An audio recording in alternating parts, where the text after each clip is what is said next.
kelompok 1, di mana pada kesempatan kali ini kelompok kami akan membahas topik Undang-Undang Keselamatan Kerja, yaitu Undang-Undang Nomor 1 Tahun 1970. Materi ini akan kami sampaikan dengan sistematis, dimulai dari latar belakang, sejarah perkembangan, regulasi, hingga pembahasan inti dari Undang-Undang Nomor 1 Tahun 1970. Saya sendiri akan menyampaikan bagian latar belakang dan sejarah regulasi. Nah, mengapa keselamatan kerja itu penting? Kita semua tahu bahwa di era modern ini, perkembangan sektor industri dan dunia kerja semakin pesat, dengan meningkatnya aktivitas produksi dan pekerjaan di berbagai sektor.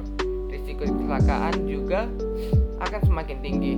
Oleh karena itu, ada beberapa alasan penting mengapa perlindungan keselamatan kerja menjadi sebuah prioritas, yaitu yang pertama, meningkatkan keselamatan pekerja.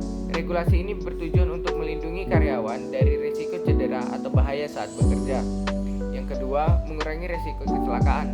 Dengan penerapan standar keselamatan, risiko kecelakaan di tempat kerja dapat diminimalkan. Yang ketiga, meningkatkan produktivitas. Ketika pekerja merasa aman dan nyaman, produktivitas kerja juga akan meningkat. Keempat, mematuhi regulasi hukum.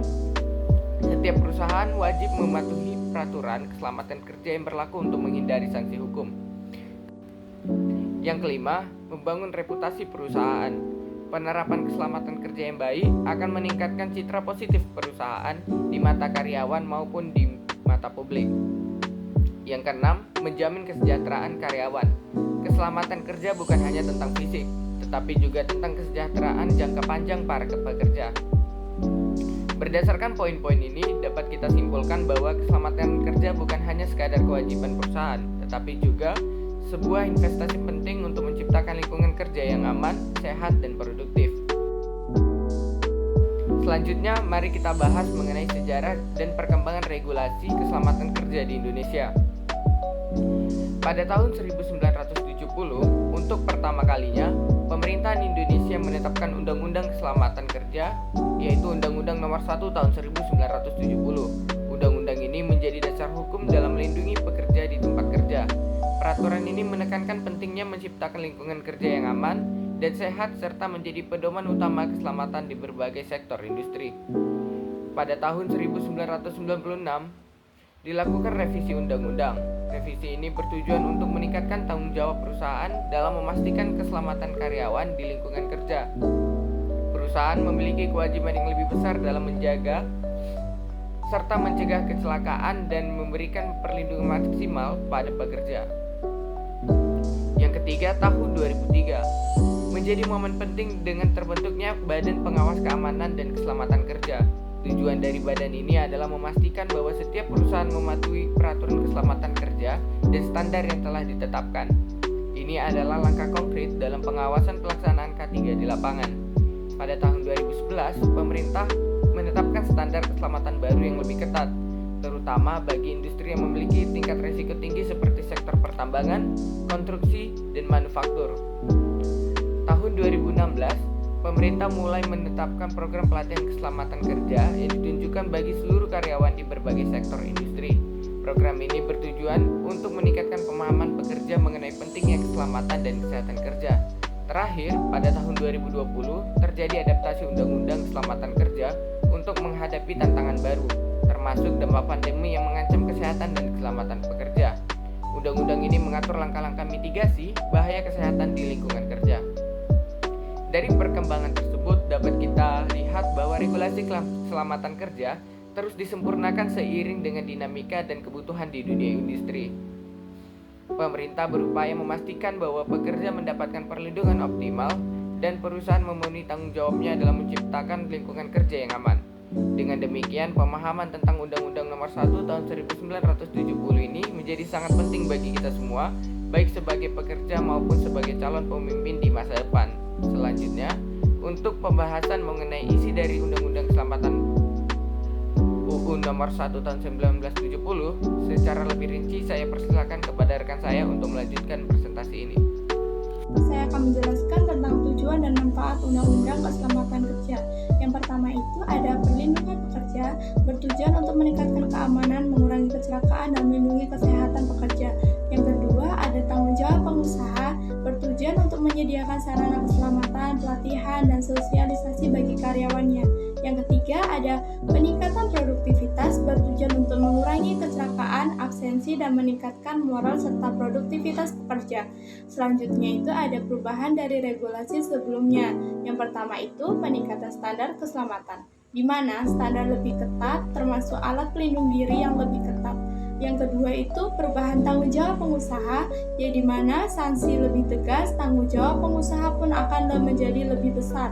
Yang ketiga ada penegakan hukum yang lebih ketat, di mana pengawasan akan lebih efektif untuk menjamin kepatuhan para pekerja.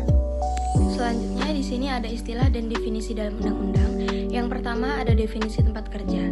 Kantor, pabrik, dan area konstruksi adalah contoh tempat kerja di mana pekerja melakukan tugas dan tanggung jawab mereka.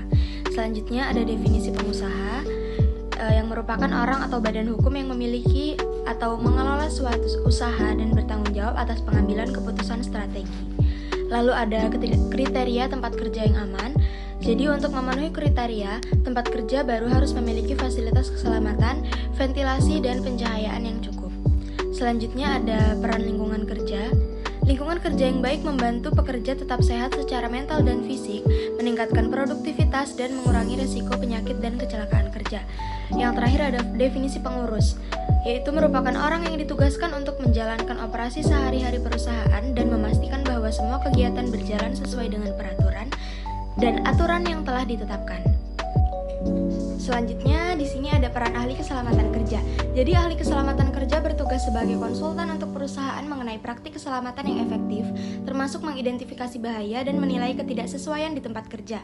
Mereka bertanggung jawab untuk merancang dan menerapkan program pelatihan keselamatan bagi karyawan dan memastikan bahwa semua pekerja memahami prosedur keselamatan dan dapat menggunakannya dalam aktivitas sehari-hari. Lalu untuk kategori bahaya di tempat kerja di sini tergolong menjadi 3. Yang pertama ada bahaya fisik. Risiko lingkungan fisik seperti gangguan, getaran, dan suhu ekstrim termasuk dalam kategori ini dan dapat menyebabkan cedera atau masalah kesehatan pada jangka panjang bagi karyawan. Yang kedua ada bahaya kimia. Ini termasuk paparan bahan kimia berbahaya seperti gas, uap, dan zat beracun yang jika tidak ditangani dengan benar dapat menyebabkan keracunan, iritasi kulit, ataupun pada masalah pernapasan.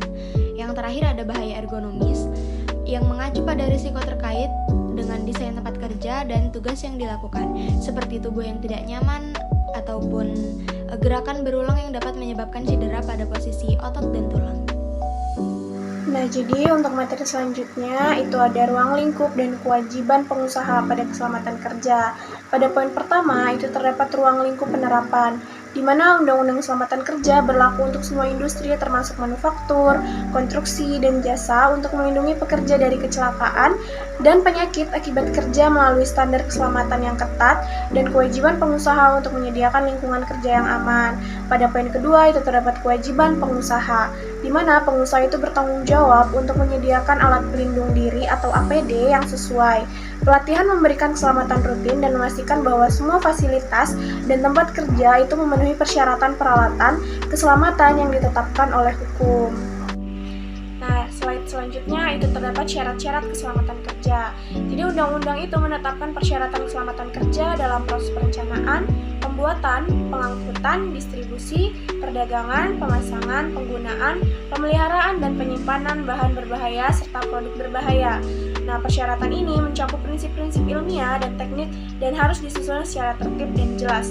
Hal ini mencakup aspek-aspek seperti penyediaan desain, bahan, pengerjaan, peralatan pelindung, pengujian dan persetujuan, pengemasan, serta penandaan untuk memastikan keselamatan produk dan pekerja. Baik, saya akan lanjut ke pembahasan selanjutnya, yaitu mengenai prosedur pengawasan dan penegakan hukum.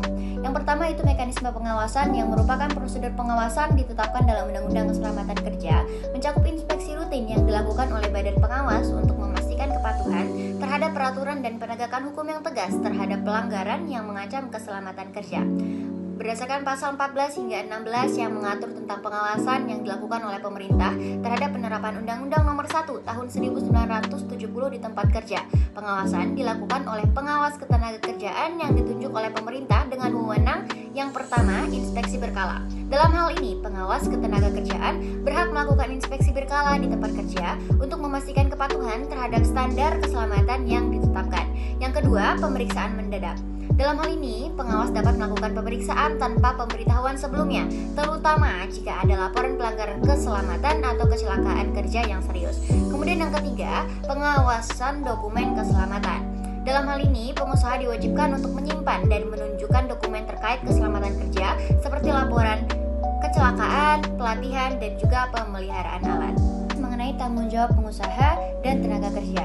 Yang pertama itu tanggung jawab pengusaha. Dalam hal ini, pengusaha memiliki kewajiban untuk menyediakan tempat kerja yang aman, mencakup fasilitas keamanan, alat pelindung diri, serta pelatihan keselamatan kerja untuk mencegah terjadinya kecelakaan. Undang-Undang Nomor 1 Tahun 1970 memberikan tanggung jawab besar kepada pengusaha dalam menjaga keselamatan kerja pekerja di tempat kerja.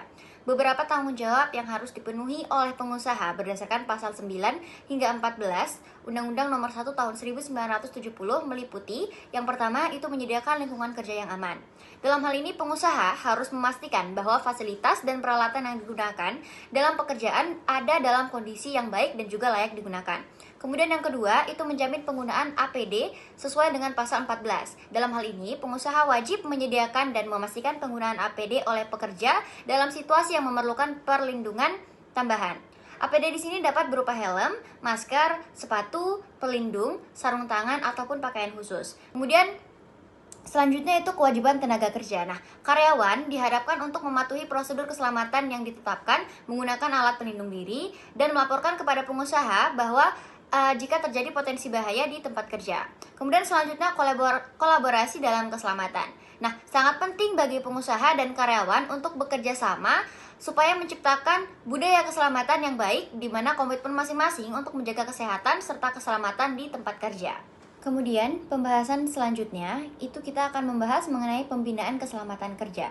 Nah, jika terjadi kecelakaan kerja, menurut pasal 11 itu diatur bahwa penyelidikan wajib dilakukan. Penyelidikan dilakukan oleh pihak berwenang untuk mengetahui penyebab kecelakaan dan memberikan rekomendasi perbaikan. Penyelidikan ini bertujuan untuk mencegah kecelakaan serupa di masa mendatang. Jika terjadi suatu kecelakaan kerja, maka kita harus melakukan pelaporan kecelakaan kerja. Pelaporan kecelakaan kerja ini, pertama kita harus melakukan prosedur pelaporan, yaitu dengan cara melaporkan kepada manajemen perusahaan serta pihak berwenang dengan detail kejadian yang terjadi, penyebab kecelakaan terjadi, dan juga dampak dari kecelakaan yang terjadi. Kemudian selanjutnya, setiap kecelakaan kerja itu harus segera dilaporkan kepada manajemen dengan detail kejadian, penyebab, dan dampak yang terjadi dalam berupa dokumentasi. Kemudian untuk mendukung penyelidikan, laporan harus disertai dengan dokumentasi lengkap termasuk foto lokasi kejadian, laporan medis jika ada cedera, dan juga saksi mata. Setelah hal tersebut dilakukan, maka tindak lanjut dari terjadinya kecelakaan kerja bisa dilakukan serta dilakukannya evakuasi lebih lanjut. Kemudian selanjutnya itu ada kewajiban dan hak tenaga kerja. Nah, untuk menjaga keselamatan bersama, karyawan harus menggunakan alat pelindung diri yang tersedia serta mematuhi semua prosedur keselamatan yang ditetapkan oleh pengusaha. Mereka juga harus melaporkan bahaya ataupun kecelakaan yang terjadi di tempat kerja. Penjelasan yang sudah saya dan teman-teman saya jelaskan sebelumnya dapat ditarik kesimpulan bahwa Undang-Undang Nomor 1 Tahun 1970 tentang keselamatan kerja berfungsi sebagai instrumen hukum yang kuat dalam menjamin keselamatan dan kesehatan pekerja di Indonesia. Pengawasan yang ketat dan penegakan hukum yang tegas menjadi pilar penting untuk memastikan bahwa standar keselamatan dipatuhi di seluruh tempat kerja. Dengan penerapan yang baik, undang-undang ini mampu mengurangi kecelakaan kerja, penyakit akibat kerja, serta meningkatkan produktivitas dan kesejahteraan tenaga kerja. Namun, keberhasilan pelaksanaan undang-undang ini memerlukan komitmen dari semua pihak, baik pengusaha, pekerja, maupun pemerintah. Sekian pembahasan mengenai materi ini yang dapat saya dan teman-teman saya berikan. Semoga apa yang kami sampaikan bisa menjadi ilmu yang bermanfaat bagi kita semua. Terima kasih, saya tutup. Assalamualaikum warahmatullahi wabarakatuh.